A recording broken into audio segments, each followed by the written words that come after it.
दोस्तों, Israel, USA और Iran का जो कॉन्फ्लिक्ट है, वो आजकल ईरान और मिडल ईस्ट से ज़्यादा भारत में चर्चा का विषय बना हुआ है। उसके कई कारण हैं। सबसे बड़ा कारण है कि ईरान के जो भक्त हैं या जो लोग ईरान को बाप मानते हैं, खामनेई को बाप मानते हैं, उनकी संख्या जो भारत में है, उनकी तादाद बहुत थी। मुझे तो पहले से भी जानकारी थी, धीरे-धीरे वो लोग बिल से बाहर निकल रहे हैं। और इसमें केवल शिया मुस्लिम हो या मुस्लिम कम्युनिटी ऐसा नहीं है। भारत के जो विपक्षी दल हैं ये हमेशा से रहे और मीडिया हाउसेज भी पता नहीं जो कई बार क्या होता है कि सच आपके सामने होता है, लेकिन आप देखने का प्रयास नहीं करते या देखना ही नहीं चाहते और उसमें शामिल हैं अपने आर्मी के वेटरन भी। मैं शुरू से बोलता आ रहा हूं कि इस युद्ध का या कॉन्फ्लिक्ट का नतीजा एंड रिजल्ट क्या होगा। धीरे धीरे कुछ परतें हटने लगी हैं, लेकिन फिर भी कुछ लोग हैं जो बोल रहे हैं अरे यार, ट्रम्प कुछ ये बोल रहा है, ट्रम्प कुछ वो बोल रहा है, बहुत कंफ्यूजन है। कभी बोल रहा है बातचीत चल रही है, हमारी सकारात्मक बातचीत चल रही है, और ईरान के तरफ से ये बयान आ रहा है कि नहीं भाई, हमारा तो कोई बातचीत नहीं चल रहा है और ये सब चल रहा है। तो आखिर इसका मीनिंग क्या है? तो आज मैं इस वीडियो में यही सब बताऊंगा कि आखिर ये सब चीजें क्यों चल रहा है। ईरान की तरफ से जो वक्तव्य आ रहे हैं या ट्रम्प की तरफ से, उनके प्रशासन की तरफ से जो स्टेटमेंट्स आ रहे हैं, और दोनों काफी विरोधाभास हैं। तो आखिर इसका मीनिंग क्या है?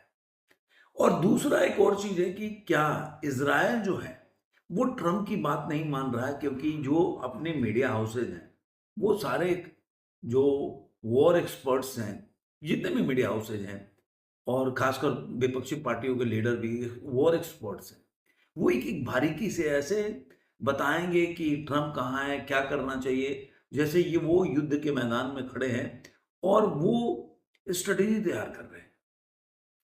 एक होता है कि आपने हिस्ट्री देखा कि पहले क्या हुआ, उससे उनकी ताकत देखा, और उसके बाद जो चीजें घटनाएं न्यूज में चल रही है, जो खबरें आ रही, उसका आकलन करना है। मोटा मोटी मैं तो यही करता हूं।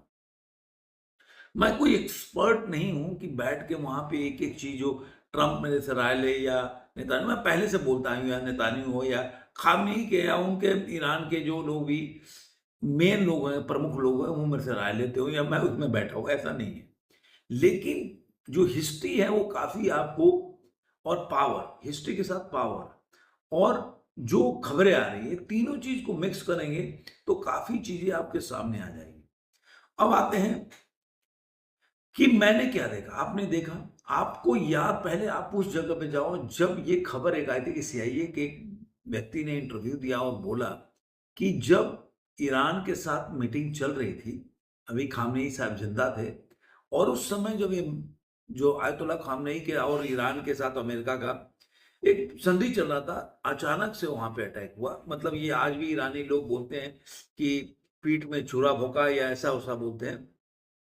तो वो बोला कि ये 2-3 महीना पहले ही पूरी स्ट्रेटेजी वो 2025 जून में ही तैयार हो गया था। कई अलग-अलग आते हैं। तो उन्होंने पहले से ही ये स्ट्रेटेजी तैयार कर लिया था कि खामनेई को मारना है।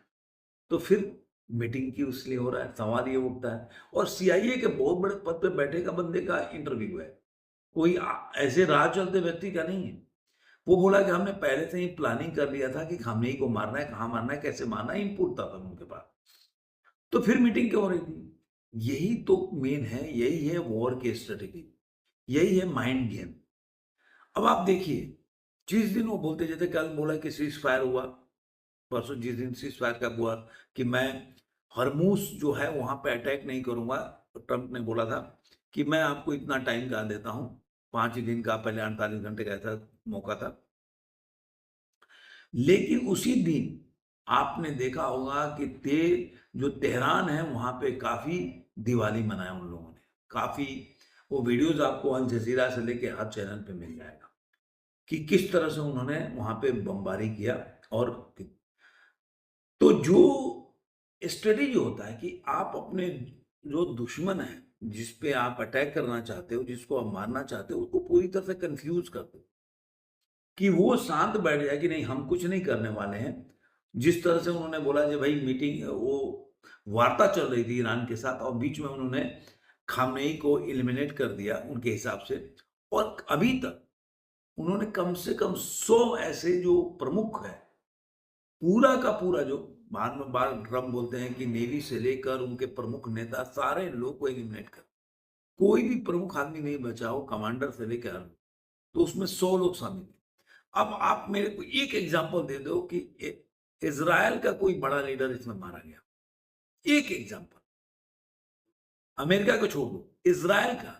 इवन आप बता दो कि कुवैत, सऊदी अरबिया जिस पे वो बार-बार अटैक कर रहा है। अब देखिए आपकी लड़ाई किससे, आप खुद बोल रहे हो कि यूएसए और इज़राइल को, जहाँ इंडिया में भी देखेंगे तो जितने भी मुस्लिम लोग हैं या उनके समर्थक लोग हैं जो भारत में विपक्षी दल है, वो बार-बार बोल रहे हैं कि ये ट्रम्प है, ट्रम्प की वजह से हो रहा है, इज़राइल की वजह से हो रहा है।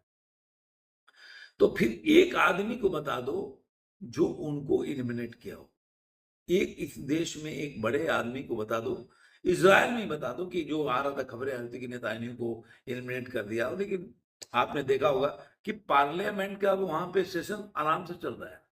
आपको उसका वीडियो फुटेज मिल जाएगा और सायरन बजता है तो लोग चले भी जाते हैं।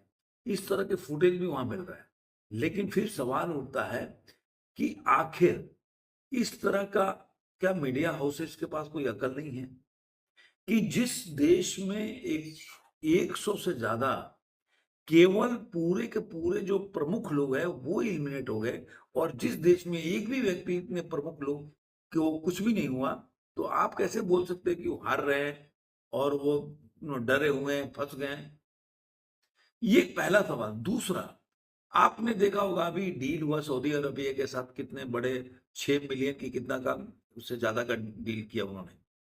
ये जब भी युद्ध खत्म होगा तो जो बोल रहे हैं कि यहाँ के ट्रम्प का बहुत पैसा, अमेरिका का पैसा खर्चा हो रहा है, वो सारा वसूल करेंगे इसी सऊदी अरेबिया, ये मिडिल ईस्ट कंपनी से वो लोग ही, चाहे हथियार बेचकर, चाहे उस पर अपना तेल का कुछ सालों के लिए लेकर सब्सिडी जो भी है, उस तरह से वो सारा खर्चा ले लेंगे। आप देख लीजिएगा, मैं भी यही हूँ, आप भी यही। इसमें उनको धंधा मिलेगा। इसके बाद वो जितने भी मिडिल ईस्ट कंट्री है, कतर हो गया, सऊदी अरबिया हो गया, इराक हो गया, उसमें अपने हथियार बेचेंगे और उसमें अपने बोलेंगे कि भाई हम तुम्हारी रक्षा करेंगे, इस तरह कर करके। अभी क्या बोलते हैं उसको, आयरन डोम्स टाइप जो उसको सऊदी अरबिया से उनका डील हुआ है। तो इस तरह का डील वो कर करके और आर्म्स बेच के काफी पैसा कमाने वाले हैं, उनका स्ट्रेटेजी है। तो इसमें उनका एक होता है ना कि आपदा में भी अवसर, तो वो आपदा में अवसर निकालने, वो ऐसा आपदा पैदा करेंगे कि उसमें से उनको अवसर मिलेगा और वहां से वो पैसा कमाएंगे, पहला चीज। और उनका कंट्रोल हो जाएगा। तो ये तो मैंने आपको एक छोटा मोटा चीज बताया कि किस तरह से अमेरिका जो है, एक भी आदमी उनके बड़े प्रमुख लोग नहीं मारे। दूसरा, आम आदमी पब्लिक 2000 से ज्यादा जो ये न्यूज अल जजीरा या कोई भी इराक के तरफ से ही खबर, ईरान की तरफ से खबर आ रही है कि उनके आदमी को मारेगा। और वहीं पे देखेंगे इजराइल, मतलब उनके अगर उस हिसाब से देखेंगे तो 10% लोग भी मारे नहीं गए। तो आपको क्या लग रहा है कि इसमें जहां पे 2000 से ज्यादा लोग मर गए, जहां 10-20 लोग मरे हैं, तो उसको ज्यादा नुकसान हुआ कि उनको ज्यादा नुकसान हुआ? आर्थिक स्थिति मैंने बता दिया कि वो सारा पैसा, सारा डील करके वो पैसा निकाल लेंगे। दूसरा, उनको घाटा क्या हुआ? वो यहाँ घाटा हुआ कि उनको, उनके ज्यादा आदमी मारे गए और इनके आदमी कम मारे गए। तीसरा, वो आप देख लीजिए कि किस तरह से उनका अपना संसद भी चल रहा है, पार्लियामेंट भी आराम से चल रहा है। आप ऐसा कोई बता दीजिए जो खामैनी साहब के बेटे हैं, कहीं आपको घूमते या कहीं तकरीर करते आपको दिखने नहीं दिखेंगे। ये दर्शाता है कि देखिए, आपने ऑपरेशन सिंदूर को याद करना है, उसमें देखना है कि किस तरह से पाकिस्तान पिटने के बाद भी बोलता रहा कि हम पिट रहे हैं। और यही वजह है जो ट्रम्प बोल रहे हैं ना कि मेरी बात हुई है। तो आप ऑपरेशन सिंदूर के टाइम पे तो ट्रम्प के आप गुलाम थे, ट्रम्प बोल रहा है वो सही है, अब ट्रम्प बोल रहा है तो गलत है। तो ये चीजें जो आप लोग का, जो इन लोग का चल रहा है वो नहीं चलेगा। क्योंकि ट्रम्प ने बोला है, अगर ये बात बोला कि वो उनसे बात हो रही, तो आज के टाइम आप मान के चलिए कि ईरान का लीडरशिप खत्म हो चुका है, तो कोई ऐसा लीडर ही नहीं है जो बात करे, सब लोग अपना अपना बात कर रहे हैं। तो ट्रम्प का किसी न किसी से बातचीत चल रहा होगा। अब आते हैं कि इज़राइल ने ट्रम्प की बात नहीं मानी, ये भी एक मुद्दा उठ रहा है। ये स्ट्रैटेजी होता है कि हम तो बोले कि नहीं हमारी बात नहीं मान रहा है, क्योंकि इज़राइल को पूरी तरह से ईरान को बर्बाद करना है, खत्म करना है।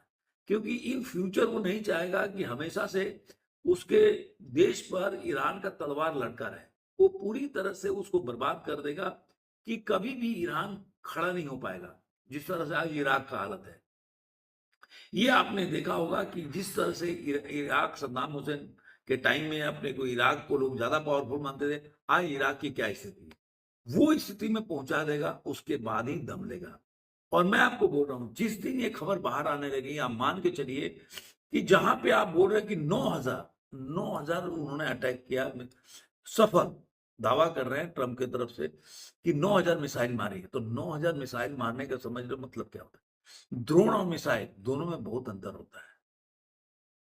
ड्रोन से कितना नुकसान होगा, मिसाइल से कितना नुकसान होगा, ये आप आइडिया लगा लो। फिर भी मैं बोल रहा हूं कि जब ये बाहर आएगी, खबरें आने लगेगी, युद्ध मुझे तो लग रहा है कि खत्म होने का कगार पे है। तो जब आएगी तो आप वहां के बाहर से फोटोग्राफ्स आएंगे, तो मैं बार बार पहले दिन से बोल रहा हूँ, डे वन से, कि ऑल आइज ऑन तेहरान पे शुरू हो जाएगा ट्रेंडिंग। क्योंकि आप देखिएगा कि बहुत वहां का पूरा इन्होंने जमीन को समतल कर दिया होगा। अभी कोई खबर नहीं आ रही। तब मैं देखूंगा कि जो ईरान के लोग बड़बोलापन में अपने नागरिकों को इस स्थिति में पहुंचा दिए। और एक मैंने बहुत ही बेशर्म ईरानी को देखा, जो उसके यहाँ वो खुद बोल रहा है कि वहां पे आम पब्लिक मारी जा रही, और वो हंस के बोल रहा है कि मैं तो उन पे हंस रहा था।